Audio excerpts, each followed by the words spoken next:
तेरे तो फेवरेट है जी। पर तुम हिंदुस्तान में अगर किसी को पूछोगे ऋषि सर के बारे में, इनके परिवार के बारे में, तो ये परिवार एक संस्था है जो अमर है, अजर है और जब तक बॉलीवुड रहेगा इस परिवार का नाम चमकता रहेगा। Thank you, thank you. सुनो, पीढ़ी दर पीढ़ी महानायकों का परिवार है।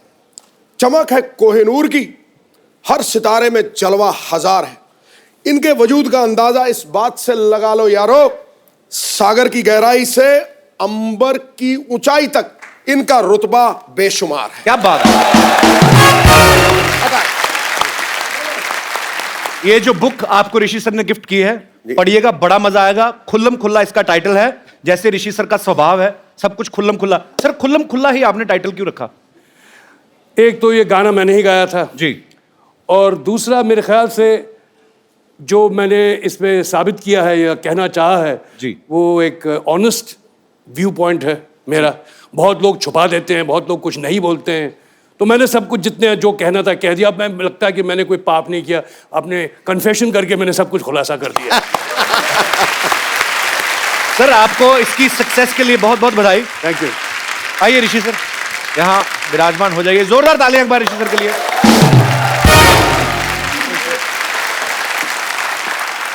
पाजी, फिल्मों में तो ऋषि सर ने जितने भी किरदार निभाए हैं हमेशा चर्चा में रही हैं। ट्विटर पे भी आपके काफी चर्चे रहते हैं सर। अब आपने अपनी बायोग्राफी जो है खुल्लम खुल्ला, वो भी बहुत चर्चा में, लोग बहुत पसंद कर रहे हैं।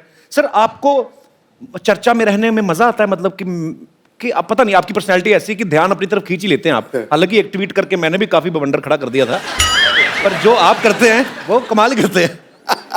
मैं जानबूझ के तो नहीं करता। मैं देखिए, पहले तो आपको ट्विटर के बारे में ये जानना ज़रूरी है कि आप इसमें क्यों हैं आप। राइट। मैं तो अपने मज़े के लिए रहता हूँ, इंटरेक्शन विद माय फैंस, मैं जो चाहने वाले हैं, इंटरेक्शन विद द ट्रोल्स जो नहीं भी चाहने वाले हैं, जो दुश्मन, तो वो तो बीच भवन में घुस जाता हूँ, उनको पकड़ लेता हूँ। आ जाओ मेरे सामने। तो catch them by the horns, मैं उनको ऐसे आसान से नहीं मैं छोड़ता। बड़ा मनोरंजक होते हैं आपके ट्वीट। मैंने एक बार तो ऋषि सर की ट्वीट पढ़ी थी, पता नहीं किसी लड़की ने ऋषि सर को लिखा कि हाय सर प्लीज से माय हाय टू रणबीर। कहते मैं रणबीर का लेटर बॉक्स नहीं हूं। सर आप जितना फिल्मों में पहले बिजी थे, आज भी उतने ही बिजी हैं, और आपका खुद का ये कहना है कि पहले मैंने तो एंजॉय किया है, अब मैंने काम असल में करना शुरू किया है, जिसका हम लोग देखते भी हैं। जैसे अग्निपथ में सर आपने बहुत ही खूबसूरत किरदार निभाया। फिर अभी कपूर एंड सन्स में वो इतना मतलब मेहनत वाला काम था कि उसके मेकअप को सर कितना टाइम जाता होगा मेरे ख्याल से? 5.5 घंटे। 5.5 घंटे मेकअप में ही जाने हैं।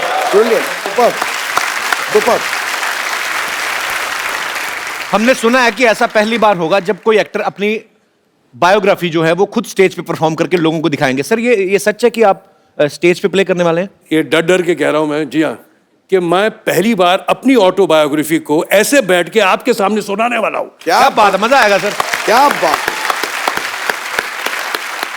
और उसका नवजोत, मेरे ख्याल में मैंने आज ही उसे कंफर्म किया है, वो 16 मार्च को मुंबई में होगा। क्या बात है। And I am trying to that. और ये जो साहब कर रहे हैं वो कहीं हमारे बीच में बैठे हैं, name is mister Jairam Gopal. वो फाउंटेन हेड के ओनर्स हैं। वो इस किताब को आपके सामने इनैक्टमेंट में लाएंगे।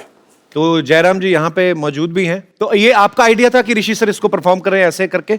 ये एक्चुअली हम लोग एक फ्लाइट में थे बॉम्बे टू दिल्ली। अच्छा जी। वो टाइम पे इनके बुक के बारे में बात चल रही थी, तो both of us actually together ये आइडिया निकला कि व्हाई डोंट ये इसको अगर हम स्टेज में लेके जाएं तो बहुत बढ़िया बात होगा। और ये जो एक शो बन रहा है, फर्स्ट टाइम कोई आर्टिस्ट अपना एंटायर बायोग्राफी एनैक्ट करने वाले हैं, और जब Rishi ji is in the mood of that enactment, that is hilarious. तो आपको देखना चाहिए वो शो। जब बिल्कुल, बहुत हम रिहर्सल्स में देखने जाएंगे। अगर तुम्हें याद हो तो मैंने आपको किस्सा सुनाया था जब मनमोहन देसाई साहब ने मुझे फोन किया था, तो उसे पढ़ने में और एक इनैक्ट करने में एक उसका दूसरा ही मजा है। क्या स्क्रिप्ट तो है नहीं, जो दिमाग में उस वक्त वो आप कहेंगे। इसे मैं नीतू से कहता हूँ, मुझसे झगड़ा मत करना सारा, अगर झगड़ा करेंगे मानो शाम का शो खराब हो गया। अच्छा, जब हमने जयराम की बात कर ली, I must talk to you about my co author, जिन्होंने ये जो मेरे साथ ये किताब लिखी है। पहले तो मैं उनको मेडल दूंगा। अच्छा। कि मेरे जैसे आदमी के साथ 3.5 साल पेशेंटली गुजारना बहुत बड़ी बात है। पहला मेडल नीतू को जाता है, दूसरा मेडल इसको जाता है। मीना अय्यर जी बहुत ही सीनियर जर्नलिस्ट हैं और इस बुक में ऋषि सर के साथ को ऑथर हैं। और मीना जी बहुत बहुत स्वागत है आपका हमारे शो में। Thank you Kapil. कैसा एक्सपीरियंस रहा ऋषि सर के साथ 3.5 साल? जैसे उन्होंने बताया वैसे ऑलमोस्ट दूसरी बीवी वाला रोल निभाया आपने। तो कभी कभी ऐसा भी हुआ कि कुछ किस्सों को लेके आप बहस की हो कि नहीं ऋषि जी ये तो आना ही चाहिए या ये नहीं आना चाहिए, ऐसी कोई हुई चीजें? आप ऋषि जी के साथ बहस करके देखिए, यू कैन नेवर विन।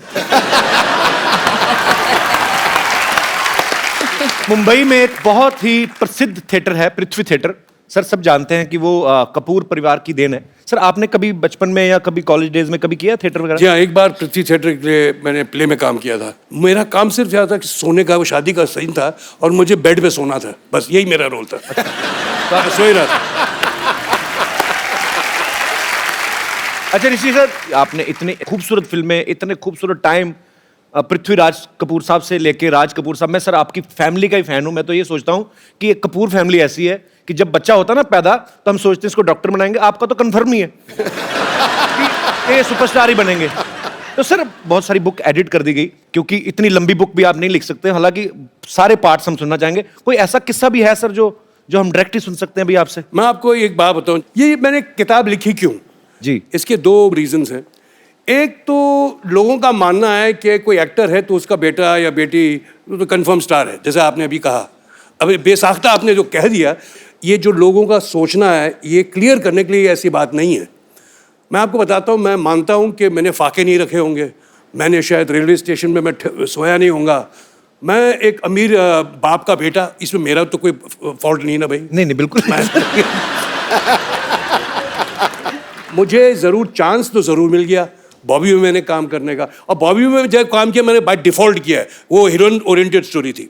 खैर बहरहाल बॉबी रिलीज़ हुई, पिक्चर हिट हो गई, मैं ज़रा कुछ बड़ा सा स्टार बन गया। लेकिन उसके बाद क्या हुआ, जिस दौर में मैंने कदम रखा था उन दिनों में म्यूजिकल्स और रोमांटिक फिल्म्स की अहमियत कम हो गई थी। ज़्यादातर लोगों को सिर्फ मार पिटाई की पिक्चरें देखनी थी, और हम भूलते हैं कि उस वक्त एक एंग्री यंग मैन सीन पे भी आ गया था। जंजीर और बॉबी एक ही साल लगी थी। क्या बात है। लेकिन मुझे एक्चुअली सामना करना पड़ता था उन सब तूफान जैसे जो एक्टर होते थे, जिनके हाथ जो मार पिटाई की पिक्चरें करते, अच्छी पिक्चरें करते थे, all good films and well acted films, but मेरा सर्वाइवल तो उन्हीं के सामने होता था। तो मैं कहना चाह रहा हूं कि मैंने शायद स्ट्रगल ये नहीं किया होगा for a break in the film, but जिंदगी के 25 साल उसके बाद मैंने सिर्फ स्ट्रगल ही किया है उनके सामने रहते हुए। बहुत बड़ी बात है सर ये। और दूसरा ये कि जीते जी किसी कपूर ने ऑटोबायोग्राफी नहीं लिखी है, उन पे किताबें बहुत लिखी गई लोगों की। तो एक जरूरी था कि मैं अपनी जर्नी, अपने काम के बारे में, अपने फैमिली के बारे में, अपनी जो कमजोरियां हैं, मैंने अपने आप को ही दोष दिया हर चीज में, जहां मैंने गलत काम किया मैंने सब खुलासा कर दिया। इसलिए ये जरूरी था ये किताब लिखना, बहुत जरूरी था। And I am being very honest about it. ये सब मुमकिन तब हुआ जब हापर कॉलिंस ने मुझे अप्रोच किया था। मैं मेरे जैसा आदमी, लेजी आदमी, इम्पेशेंट आदमी कहाँ किताब लिखेगा। तो मैं आपको इंट्रोड्यूस करना चाहता हूँ, वो हमारे साथ बैठे हुए हैं। His name is mister Shantanu Ray Chaudhuri. Welcome welcome. ये एडिटर हैं हापर कॉलिंस के। सर एक बात की तो मैं दाद देता हूँ, आपने बहुत ही सही इंसान को चुना। आपको पता था कि बड़ी मजेदार चीजें निकलने वाली हैं। It's been a wonderful experience to encounter somebody who is so honest, इतनी खुलासे से इतना कुछ कह जाना, and the fact that we actually made this book happen in about 2 months. Last 2 months. मतलब ये हाल हो गया था कि ऋषि जी मुझे बुला लेते थे, अच्छा चले आओ बॉम्बे।